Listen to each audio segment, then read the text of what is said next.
Veio aí a análise do programa de 67 páginas da UP. Sim, eu sei.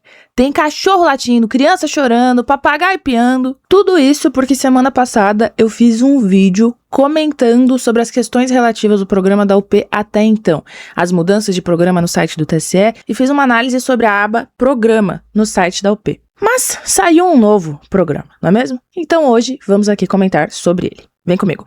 Mas antes de começar, quero fazer aqui algumas considerações, tá bom? Primeira coisa, gente, o meu vídeo saiu no domingo, meio-dia. E no sábado à noite eu postei aqui na comunidade um aviso com a thumb do vídeo, etc. Só que acho que também foi no sábado à noite que surgiu uma nova versão, que é a versão de 67 páginas. E diante disso, várias pessoas vieram aqui nos meus vídeos, posts e até no meu inbox me cobrar que eu estava sendo oportunista. Gente, não foi muito amigável, tá? Só um toque aí pra vocês. Não acho que é dessa maneira que nós temos que fazer os debates polêmicos, sobretudo entre nós. A polêmica precisa ser preservada, com carinho, tratada bem, com respeito, para que a gente possa ter um ambiente saudável pra gente debater entre nós, tá bom? Sem ataques morais, sem xingamentos, sem trazer pro debate coisas que não fazem parte do debate. Mas enfim, revejam aí as metodologias, que eu acho que não foi a primeira e não será a última vez que nós vamos debater temas entre nós, tá bom? Mas me falaram que eu tava sendo oportunista, porque já tinha um novo programa. E eu tava debatendo em base a uma coisa que já não existia mais. Vejam, sobre isso quero comentar duas coisas. A primeira, teria sido oportunista, de fato, se eu tivesse mentido, se eu tivesse utilizado coisas que não existem, se eu tivesse atribuído à UP um programa, um texto, algo que a UP simplesmente nunca fez, tá bem? Aí vocês tinham todo o direito de me cobrar, de cobrar qualquer pessoa que tivesse feito algo assim. No entanto, eu estava utilizando documentos publicizados pela UP até então. E eu estava comentando a questão. Qual o problema? As pessoas não têm o direito de ter opiniões políticas, de falarem sobre isso publicamente? No meu caso, trazendo um ponto de vista político sobre o programa. Quem assistiu meu vídeo viu que a maior parte dele, inclusive, eu me dedico a debater o que é um programa na tradição marxista, trago exemplos de textos marxistas que discutem essa questão, para só depois entrar num debate que parte do negócio de 2 páginas. Mas, vejam, e essa é a segunda coisa que eu quero comentar. O meu vídeo sobre o programa de 2 páginas não analisou o programa de 2 páginas. Eu parto dele para dizer, gente, isso aqui foi ruim, isso aqui não é sério, essas mudanças deixaram as pessoas frustradas, indignadas, com razão, não é legal, mas eu não debaterei em cima deste documento de 2 páginas, porque eu sei que isso é um panfleto, eu li este panfleto, e eu sei que isso aqui não é o programa da UP. Então eu não vou polemizar com uma coisa que eu sei que não é. Inclusive no vídeo eu digo, eu estaria sendo intelectualmente desonesta se eu tivesse feito isso. Se eu tivesse pegado uma coisa e dito, isso é X, sabendo que aquilo não é X e polemizando em base a esta visão. Mas eu sei que aquele não era o programa da UP. A minha crítica foi feio, foi amador, foi tosco, deixou as pessoas indignadas. E aí eu entro na avaliação de, bom, qual para mim é o problema aqui nessa questão? Num certo sentido, eu critico mais o documento de 2022, que foi o primeiro protocolado no TSE, do que esse de 2 páginas, tá bom? Por quê? Porque eu falo que um programa não é um compilado de palavras de ordem, que é a mesma crítica minha ao que tá no site da UP, na aba Programa. Qualquer pessoa que entra no site queira saber qual é o programa da UP, vai clicar nessa aba. Se você jogar no Google, provavelmente a primeira coisa que vai aparecer é Programa UP. Vai aparecer esse link e eu critico este material que está publicizado no site da própria organização. Eu não inventei, não trouxe coisas que não existem. Eu comentei em cima de coisas que foram publicadas pelo próprio partido. Uma segunda consideração. Alguns comentários foram no sentido, agora que saiu o novo programa, essa pessoa não vai reagir, porque ela só estava comentando o programa de 2 páginas para hypar em cima da UP, ela só queria views, só queria likes, e ela não está interessada em fazer um debate político sério. Pois, meus queridos, tô gravando esse vídeo porque sim, estou interessada em fazer um debate político sério. Porque sim, não gravei aquele vídeo na semana passada para ficar fazendo picuinha, mas no interesse de suscitar uma reflexão marxista sobre o que é um programa. E diante disso, nestas eleições, como os partidos trazem essa questão, tá bem? E agora gravo aqui mais um vídeo. No entanto, vejam, nem eu, nem ninguém tem a obrigação de fazer as coisas na hora, porque militantes ou pessoas raivosas na internet querem, tá bom? Domingo começou a campanha eleitoral. Foi o primeiro dia. Como vocês sabem, eu sou candidata. E parte dos comentários dessa galera foi: cadê o comentário sobre o programa de 67 páginas da UP? Meus amores, não tem nem 24 horas que esse documento foi lançado. É o primeiro dia de campanha eleitoral. Eu sou candidata. Vamos lá? Vamos partir do pressuposto de que estamos todos debatendo e trocando ideias entre nós, que podem ser polêmicas, mas tranquilo, vamos cada qual no seu tempo, trazendo os debates da melhor maneira possível. E mais, gente, sabe o que eu fiquei pensando? Esse povo não tem um panfleto eleitoral para entregar, não. A grande preocupação no domingo é ficar vindo aqui nos meus vídeos, me cobrar de reagir e comentar o novo programa, sendo que é o primeiro dia da eleição. Vocês não têm candidaturas aí para militar, não? E aí é engraçado, porque parte do argumento do povo da UP é não, porque nós estamos nas ruas, nós fazemos as brigadas, nós sei lá o quê. No dia por excelência para fazer isso tava onde? O povo lá, teclando, enviando comentários alucinadamente. Enquanto isso eu tava na rua. Esse vídeo de hoje, inclusive, era para ser um comentário sobre o lançamento das campanhas eleitorais do Lula, do Flávio, do Renan, e eu ia mostrar os lançamentos do PSTU também. Mas como essa questão tá tão efusiva aí, né, nas redes, eu resolvi mudar o tema para debater o programa da UP, tá bom? Mas, gente, é isso. Vamos com calma, tranquilidade, paz no coração, que os debates entre nós serão feitos da melhor maneira possível.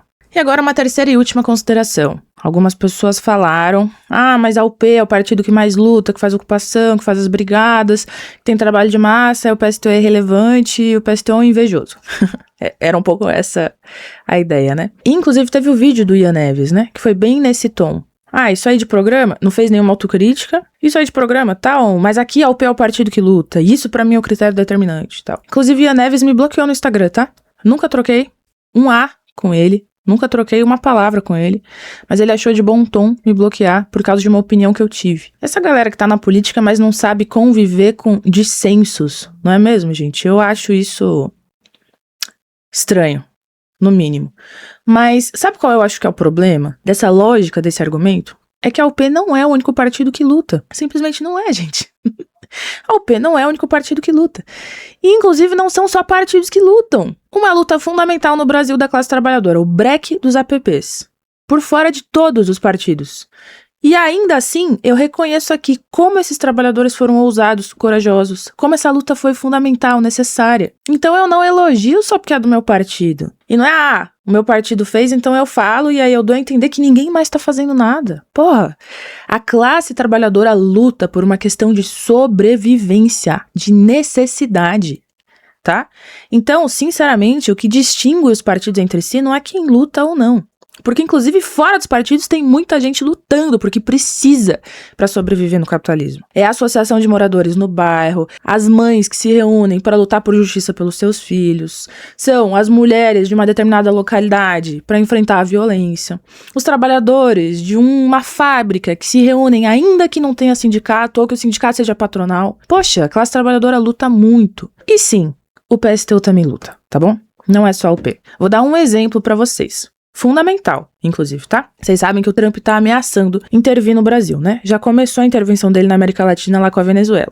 Diante disso, para poder enfrentar a ameaça imperialista, mais do que nunca é fundamental a gente ter capacidade bélica, armamentista de se defender.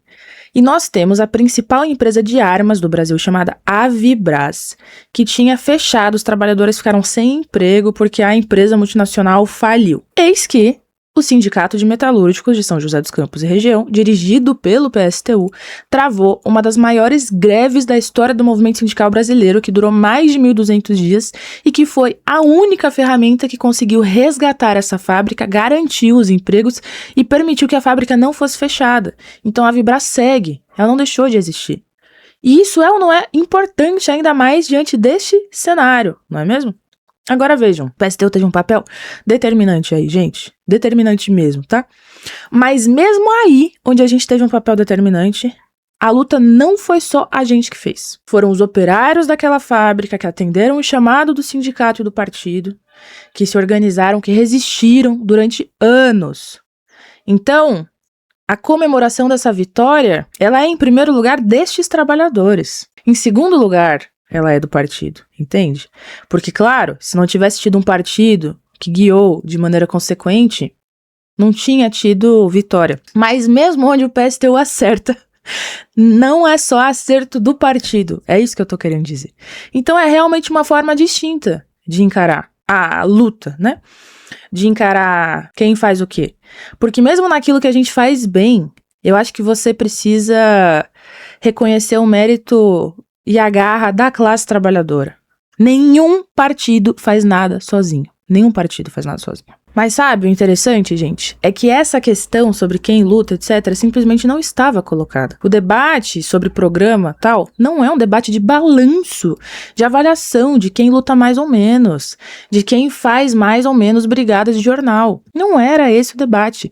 E aí, por que isso foi posto? Por que isso veio à tona? Para confundir? Para mudar o foco, mudar o conteúdo do que estava sendo debatido e para fazer um apelo moral. Para mexer com os afetos, com os corações. Vocês estão criticando aguerridos lutadores. E a militância, claro, aguerrida, não só da UP, de todos os partidos, mas sim aguerrida. E aí teve gente que me falou, mande a sua crítica desmoraliza os militantes da UP. Você sabe o que eu acho que desmoraliza? Que a direção da UP tenha lançado um programa da maneira como lançou, que tenha sido tosco da maneira como foi. E essa responsabilidade não é minha. Eu apenas comentei este fato. Mas eu não teria o que comentar se a direção do partido não tivesse levado isso adiante. Se a direção do partido não tivesse feito isso. Então, eu sinto muito, eu acho que desmoraliza mesmo. Ficou tosco, ficou feio, ficou questionável. Teve um comentário no meu vídeo que eu concordo muito. Como é que você se propõe a governar o mundo através de uma revolução se não consegue fazer um programa? É verdade, suscitou esse tipo de questionamento. Agora, sou eu que desmoralizo, gente? As pessoas que estão lutando? Aí não dá, né? Mas agora vamos aqui à análise em si do programa. Antes de tudo, curte o vídeo, se inscreve no canal e já se prepara para deixar o comentário sobre o que você achou desse vídeo. E antes, eu fiquei pensando qual seria metodologicamente a melhor forma de fazer esse react, tá? Uma forma possível teria sido ir na minúcia, analisando página por página, frase por frase dentro de cada tema que tá colocado aqui no programa. Eu fiquei depois pensando que essa não é a melhor forma de eu comentar o programa, porque inclusive o principal problema deste programa não é na frasezinha, na palavra de ordem, no slogan, na consigna colocada dentro de cada tema. Embora sim, possamos debater consignas, não tem problema. A principal questão desse programa é qual o sentido dele? Já explico um pouco mais isso. Claro, tem algumas pequenas coisas aqui que mereciam menção, explicações equivocadas de coisas, então, só para mostrar para vocês uma, logo aqui no início. É aqui. Deixa eu aumentar. Mas qual é a causa da pobreza? A extrema desigualdade social. Não, gente. Pobreza e desigualdade social são ambas consequências de uma outra coisa. Não é desigualdade social que gera pobreza, tá? A desigualdade social, ela é um sintoma, uma resultante do próprio capitalismo, bem como a pobreza. Então não é exatamente essa explicação, mas, enfim, poderia pegar outras coisinhas aí que estão equivocadas, mas não vou fazer isso. Pra mim, sabe qual é o principal problema disso aqui? E aí eu vou mostrar pra vocês, ó. Primeira página aqui, agora eu vou diminuir aqui só pra ficar mais fácil. Primeira página, introdução, aí uma parte inicial, capitalismo conduz a guerras e a fome. Que eles fazem aqui uma análise de como vai o capitalismo hoje aqui, os refugiados, guerra na Ucrânia, feridos, Palestina, Estados Unidos, Venezuela, enfim, eles comentam aqui guerras, situações calamitosas, digamos, né? A luta contra a guerra, imperialismo, beleza, acabou. Segundo, o Brasil é um dos países mais ricos do mundo, mas o povo vive na pobreza. E aí aqui alguns dados, né? O PIB do Brasil, empregados, desempregados, aí aqui eles explicam essa contradição do Brasil, Diese, qual é o valor do salário mínimo para sustentar uma família, juros, dívida. Nosso programa é o programa da classe operária, governar para quem vive do próprio trabalho. Defendemos saúde e educação, tal. Que a riqueza produzida esteja a serviço do povo. Não é administrar as desigualdades o nosso objetivo. E é isso, né? Encerrou.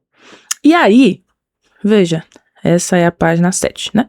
Aí todas as outras 60 páginas serão páginas temáticas, emprego, renda e trabalho. Aí aqui tem um parágrafozinho de introdução. Mentira, nessa parte tem mais, né? Mais que alguns parágrafos. E aí aqui, palavras de ordem, ó, consignas, medidas. Aí em relação à jornada de trabalho, aqui uma introdução explicativa e aí a palavra de ordem, a consigna. Aí, aqui ó. E isso vai se reproduzindo em tudo, aqui ó. Onde tem essa bolinha aqui no início é a consigna, né? A palavra de ordem. Se não sabe o que é a palavra de ordem, veja lá meu vídeo anterior do programa de 2 páginas da UP, que eu explico. E, gente, vai aqui até o final, tá? Aí tem eixos temáticos mais gerais aqui, dívida pública, sistema financeiro, aí uma certa explicação, palavra concreta. Até o final de todas as páginas. Educação, aqui as palavras de ordem. Combate à corrupção, uma explicação, aí as palavras de ordem. Mulheres, uma explicação, aí as palavras de ordem. Enfim, não vou mostrar de todos porque não tem porquê. Agora, qual é meu problema aqui com esse programa? São 2 coisas. 2 perguntas importantes que este documento, como ele está, não responde. A primeira, com que dinheiro você vai implementar tudo isso que você está falando? E como que você vai obter esse dinheiro? E a segunda, contra quem você vai ter que lutar para implementar isso? E a pergunta de contra quem você vai ter que lutar é profunda, é tipo assim, quais projetos políticos capitalistas existem hoje que têm peso, que têm relevância nacional e internacionalmente, que se apresentam no meio do caminho e que são potenciais ameaças a que você efetive esse programa que você está apresentando, essas medidas que você está apresentando. Então, a minha crítica a este programa de 67 páginas é a mesma que eu apresentei no vídeo passado, tá? Eu estava comentando no vídeo passado sobre o que está na aba programa no site da UP. Mas aqui o problema é o mesmo, que é, não tem exatamente uma visão de mundo que explique a localização do Brasil hoje, os problemas do Brasil diante do mundo, o que o imperialismo quer que o Brasil seja, quais os rumos do Brasil. O Brasil tá se desindustrializando, se industrializando, tá sendo mais emprego, menos emprego, por quê? Que essas coisas estão acontecendo, de onde elas vêm e como as engrenagens do capitalismo no Brasil hoje levaram a gente a essa situação, ou não, percebe? E aí eu retomo, gente, um programa, ele não é um compilado de palavras de ordem, de questões temáticas. Embora vejam, no programa do PSTU, até existe esta parte, ó, tô aqui, programa do PSTU, que foi colocado lá no TSE. Mas vejam a diferença dos textos introdutórios. Aqui, com os trabalhadores contra o sistema por um Brasil soberano e socialista. Aí aqui faz todo o debate sobre o Brasil um país rico. Pega de novo essa contradição, né, essa desigualdade. Que para a maior parte da população, embora o Brasil seja um país rico, a vida é muito difícil. Mas porque no país rico a imensa maioria do povo ganha tão pouco e vive cada vez pior? É uma tentativa de trazer uma explicação. Não é mesmo? Não uma explicação em abstrato sobre o capitalismo produz desigualdade, porque a burguesia, blá blá blá, mas uma explicação no hoje. Ó, o problema é que o Brasil é controlado por cerca de 250 grandes conglomerados capitalistas, grande parte transnacionais. Percebe como vai explicando o problema da desigualdade, da pobreza, da riqueza, do capitalismo brasileiro em base ao que existe hoje, e não só uma discussão teórica, abstrata, sobre o que é o capitalismo e como o capitalismo gera desigualdade. Então tem toda essa introdução aqui. Leiam lá, ó. Governos estaduais, PT, extrema-direita. Aqui pega, ó. Educação, saúde, segurança, pesquisa e tecnologia. Não tá só debatendo em abstrato a importância de tudo isso, mas tá debatendo que, ó, no meio do caminho, aqui, ó, quem são as pessoas que se impõem, os projetos políticos que se impõem, percebe? Aí outra parte, enfrentar os capitalistas e o imperialismo em defesa da soberania nacional. Debatendo com competidores políticos, PT, Centrão, extrema-direita. O que eles apresentam, o que eles defendem. Os ataques imperialistas de Trump na América Latina. Enquanto a extrema-direita articula o ataque com Trump, PT não é contra o imperialismo. Então tá debatendo aqui a ameaça imperialista no Brasil e na América Latina, que não foi debatido lá, inclusive, e que é fundamental para você entender qual a tarefa do proletariado brasileiro hoje, que é o que o programa tem que responder. Lembra que eu dizia que o programa tem que partir da necessidade imediata e fazer a ponte com a necessidade histórica? E isso é um programa? Mas para que você seja bem sucedido nisso, você tem que partir do hoje, de maneira profunda, não superficial. Então, claro, o Trump foi citado lá no documento da UP. Não para debater a ameaça de intervenção do imperialismo no Brasil e o que o proletariado brasileiro precisa fazer e como você precisa lutar contra os bolsonaristas aqui e como o PT não combate também essa intervenção. Foi só citado que o Trump tá lá fazendo negócio em Venezuela, Cuba e tal. Mas não apontando para o proletariado um caminho para você lutar contra isso. Não é possível uma real soberania se romper com o imperialismo, enfim. Essa parte, estatização das empresas estratégicas do país, que aqui já é onde o programa do PSTU começa a tentar responder como nós vamos fazer tudo isso que a gente propõe. Qual o dinheiro, qual o aparato, qual a estrutura, de que maneira você implementa tudo que você está propondo. Planejamento econômico e pleno emprego, avança mais ainda. Não vou ficar pegando, eu abri aqui o programa do partido na real para mostrar para vocês isso, Que aí aqui começa também os eixos temáticos, né? Vida além do trabalho. Aí tem um parágrafozinho inicial e aí as palavras de ordem. Parágrafozinho inicial, palavras de ordem. Parágrafozinho inicial, aqui são as palavras de ordem. Parágrafozinho inicial, palavras de ordem. Percebe? Então, claro, no do PSTU também tem isso. O problema pra mim não é que tenham consignas. O problema pra mim é o programa.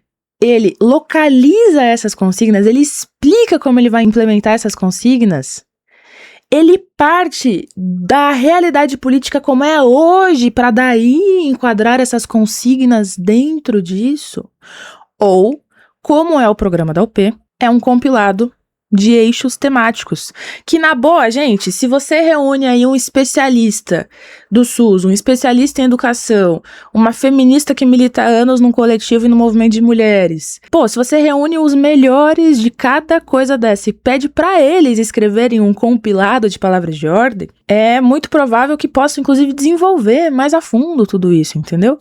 Agora, o programa não pode ser, você no final pega as palavras de ordem que os especialistas de cada tema elaboraram e pronto, isso é o seu programa. E você não explica como você vai fazer isso, você não explica de onde vem o dinheiro, você não explica qual é o desafio político, qual é a situação política real de onde você parte. E você sabe qual é o mais absurdo, que talvez demonstre isso no programa da UP? Simplesmente não existe Flávio Bolsonaro. Não existe Flávio Bolsonaro no programa da UP. Ctrl F, Flávio. 0. Bolsonaro. Aí aparece. Não para falar do Flávio, que é a candidatura da extrema-direita. É um programa eleitoral que não parte da disputa real colocada. Então tá aqui debatendo o Bolsonaro em 2018. Bolsonaro, 2022. Não tem Flávio. Então é isso, gente. Esse é o problema. Mais uma vez, você pode fazer um programa de 67 páginas, mas ele seguir sendo um compilado de palavras de ordem que não tenha uma explicação sobre o Brasil de hoje. Que projeto político o proletariado brasileiro hoje vai ter que enfrentar para implementar isso? E aí, novamente, na parte lá de dívida pública, até tem um esboço de onde você vai tirar o dinheiro. Mas essa análise aqui é completamente equivocada, porque a UP apresenta uma visão como se bastasse parar de pagar a dívida e aí nós teríamos o dinheiro necessário para tudo isso. Cadê aqui, O Brasil não pode continuar pagando uma dívida. Com esta medida, podemos deslocar aproximadamente 2 trilhões do orçamento público para medidas em benefício do povo trabalhador. Não, gente, não é possível, tá? Não é possível. Por quê? Como o Gustavo Machado explica, como o Ilaese explica muito aprofundadamente. Se você para de pagar a dívida pública hoje, não é que você tem 50% do orçamento brasileiro em dinheiro físico pra você gastar, tá? Não funciona dessa maneira. Procurem no canal do Gustavo a explicação sobre o ciclo do capital brasileiro para vocês entenderem. Sabe aquele negócio de você tem R$20, aí você compra um negócio por R$20. Aí, o cara de quem você comprou vai no mercado com esses R$20 e compra com R$20 no mercado. E aí você vai girando a economia. Quando você vê no final, girou, sei lá, R$100, mas na verdade só tem 20 circulando mesmo, entendeu? Precisa entender mais a fundo como funciona a dívida. Então a UP também não apresenta exatamente de onde vem o dinheiro, quem você vai ter que enfrentar, da onde você tira, que no programa lá do PSTU está extremamente relacionado ao enfrentamento aos 250 maiores conglomerados, à estatização das empresas, em especial estratégicas, a expropriação. Expropriação é retirar a propriedade privada do grande capital. E lá no programa do PSTU tá explicado, tá bom? Que essa é a tarefa. Se nós queremos implementar todo o resto que vem depois, essa é a tarefa. E mais do que isso, contra quem você luta hoje? Então, eu sempre comentei que eu achava um problema as elaborações da UP não apresentarem que para a classe trabalhadora conseguir qualquer coisa, você vai ter que enfrentar o Lula e o PT. E esse projeto hegemônico da esquerda, tá? Eu acho que a UP não faz essa análise. Em geral, trata o problema da política como se fosse só um problema de enfrentar o fascismo em abstrato. E não tem o papel do governo de esquerda nisso tudo, né? Mas, veja, para mim, a crítica deste programa de 67 páginas é até mais profunda, porque nem a extrema-direita brasileira, hoje como ela está se apresentando nas eleições, eles estão dando conta de explicar, de apresentar e de trazer para as pessoas qual é o projeto político que defende hoje. Não é o fascismo em abstrato, então lembrem da minha discussão no outro vídeo. Um programa, não para mim, para o Lenin, para o Marx, para o Trotsky, lá nos textos que eu indiquei, um programa não é um compilado de palavras de ordem, ele não é um tratado de princípios, ele não é um manifesto, ele não é um texto que você, eu sou isso e tal. E ele também não é uma discussão teórica em abstrato sobre o capitalismo. Nas partes do programa da UP, que são as partes mais explicativas, digamos, que alguém poderia dizer, não, Mandy, mas aqui tá a explicação sobre essas coisas que você tá dizendo. Nessas partes, a discussão é abstrata. Não é uma discussão partindo do capitalismo brasileiro hoje. É uma discussão em abstrato sobre como quem trabalha não fica com as riquezas. Tá bom, verdade, fundamental, inclusive. Não tô menosprezando que a gente fale disso. Mas, para que a gente consiga se conectar com os trabalhadores e com a classe hoje como ela é, você precisa demonstrar de que maneira isso ocorre hoje, tá bom? Então, em última instância, qual que é o problema para mim? É que a UP segue sem programa para o Brasil. Brasil 2026. Capitalismo brasileiro funcionando de tal forma, relacionado de tal forma com o capital internacional. Como nós fazemos para quebrar essas engrenagens e para implementar tudo aquilo ali? Para mim, a UP segue sem essas respostas. Gente, é isso. Espero que vocês tenham gostado, tá bom? Quem gostou, bate palma. Quem não gostou, paciência também. Não estamos aqui para agradar a todos, mas tô aqui na seriedade, no intuito de fazer debates saudáveis. É nóis, não tô xingando ninguém, atacando pessoalmente, nem nada, tá? Muito respeito, inclusive, pela militância aguerrida, e o meu problema aqui é político mesmo, tá? Com a orientação política, com o programa político do partido UP. Não com o militante de base lá que tá panfletando um monte. Inclusive, força aí, beleza? Até a próxima!